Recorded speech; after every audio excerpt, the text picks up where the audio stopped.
सकाळी सकाळी चुलीतून धूर काढत बसलाय.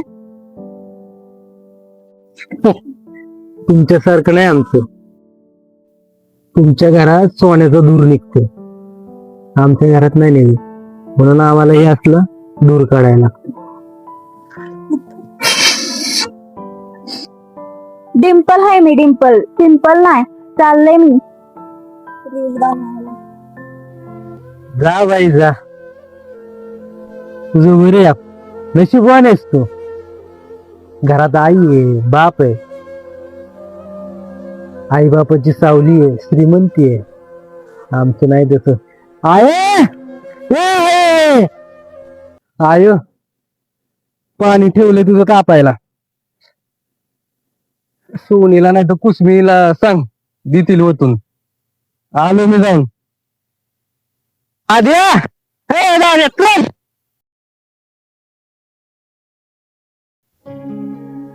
अरे पोर, किती करशील माझ्यासाठी. माझा हात पाय चालू असतं मध्ये, मी थोडी मदत केली असती.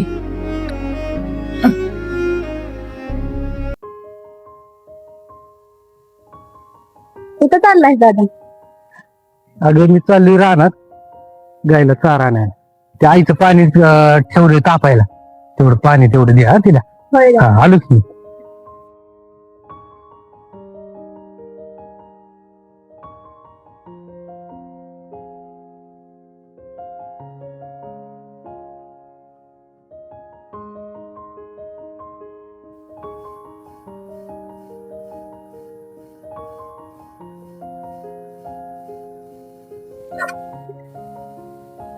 कसा आहेस तू? तू जसं परिस्थितीने ठेवल्या ना तसं आहे मी. जेव्हा बोलायचं होतं तेव्हा बोलली नाहीस. निघ.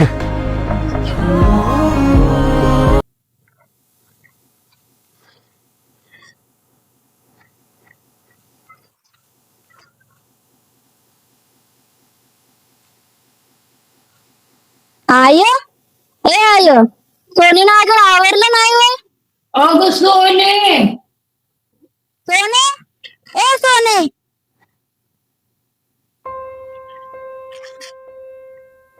काय ग, काय झालं? ते आहे बघ काय म्हणते. काय झालं? कृष्णे म्हणते आवरलं नाही बाई तुझं अजून. आज स्टेजवर जाणार हायस, भाषण करणार हायस. माझ्या लहानपणापासून बाईनं बोलायला ऐकलं नाही बघ. बाई म्हणजे ऐकणार कान. पण आज तू स्टेजवर राहणार हायस, 4 लोक तुला ऐकणार हायचे बघ. हे ऐकून मला लय आनंद झाला बघ सोने. कालपासून सांगते ह्याच्यावर शाळेचं डाग पडलं. डाग निघाला झाल्या तर असला ड्रेस घेऊन ना भाषेला जाऊय. अगं लोक तुझं भाषण ऐकणार आहेत का तुझा ड्रेस बघणार आहे ते. तुला नाही कळायचं. तू कधी शाळेचं तोंड तरी बघितलंयस का? आता हिला कोणी सांगायचं. हिचा ड्रेस हाय 1200 रुपयाचा. तो काय रुमाल हाय का 10-20 दिल्यानं आणलं. जाऊन दे, तिचा दादा आल्या बोलल तिच्या सोबत.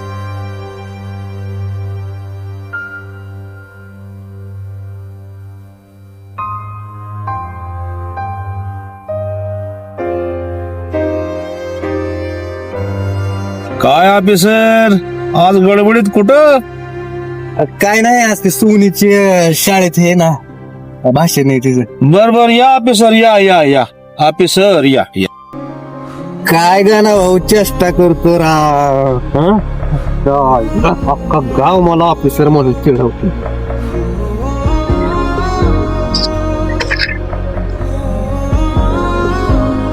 दादा आलास?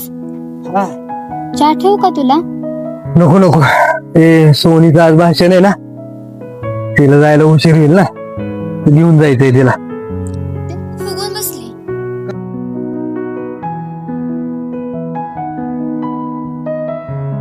ते बघ दारा ड्रेस फेकून दिलाय तिने. बोलावर तिला. सोने, ए सोने, दादा आलाय बघ. काय झालं ग? दादा बघ काय म्हणतोय. काय दादा? काय रे दादा, काय रे दादा, तू अजून ह्या ड्रेस मध्ये कधी जायची शाळेत? आवर की लवकर. 4 शाळेत शिंक उडाल्या तिच्या कपड्यावर. धुतलं तरी जायला. आता ही महामाया म्हणते नवीन ड्रेस घ्या. आई काय दात पाडून ड्रेस खरेदी करायचा काय हो? अजून ऊस जमीन पकडून उभा आहे. कुठून आणायचं पैसं? दुधाचं पैसे यायला उचल घेतली आधीच. सोने, तुला माहितीये आज समजा गाव मला ऑफिसर म्हणून चिडवतंय. काय माहिती?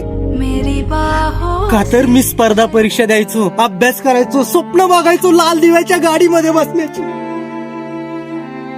2 वर्षापूर्वी हे आभाळ फाटलं. त्या फाटलेल्या आभाळाने आपला अख्खा ऊस झोपवला. त्या झोपलेल्या ऊसामध्ये आपल्या बापाची चिता त्याच्यात जळली.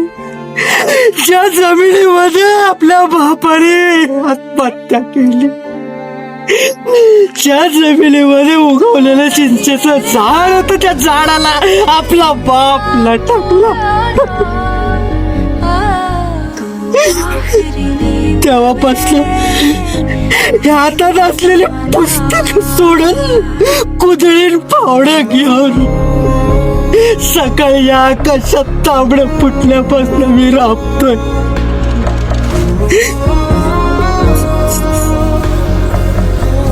दाद्या जाऊन दे, हिला नाही र काय ना. हिला फक्त माहिती हाय की ही गरिबी जन्माला आले, पर गरिबी तिला नाही र ठाव. सोने, अगं आज तुला तुझ्या ह्या गणवेशावरती उडालेले जे 4 थेंब आहेत ना शाईचे, त्याची लाज वाटते.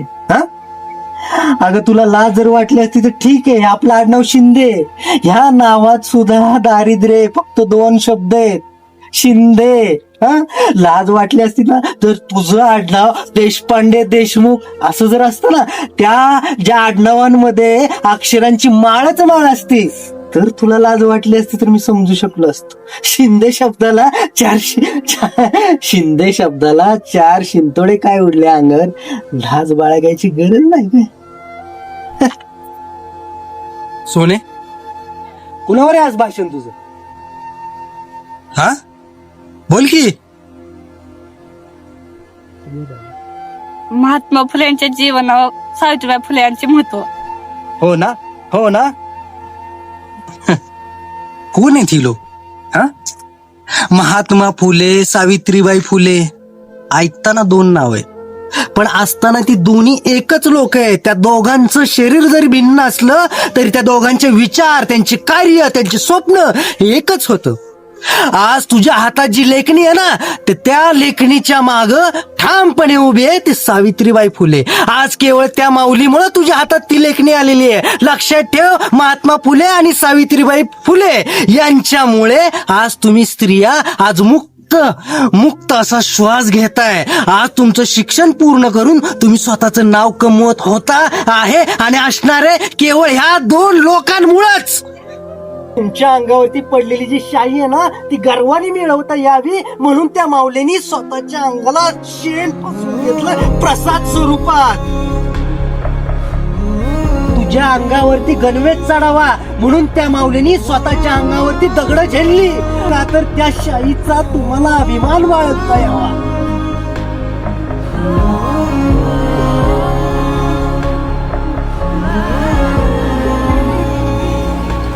चुकलं दादा.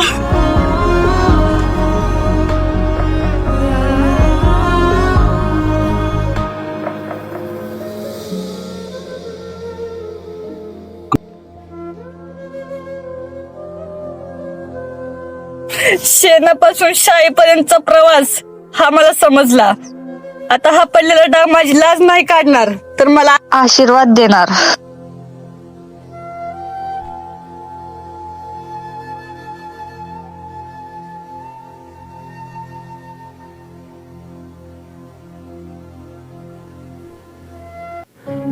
आणि या ठिकाणी उत्कृष्ट वक्ता म्हणून कुमारी ज्योती गोविंद शिंदे हिने प्रथम क्रमांक पटकवलेला आहे.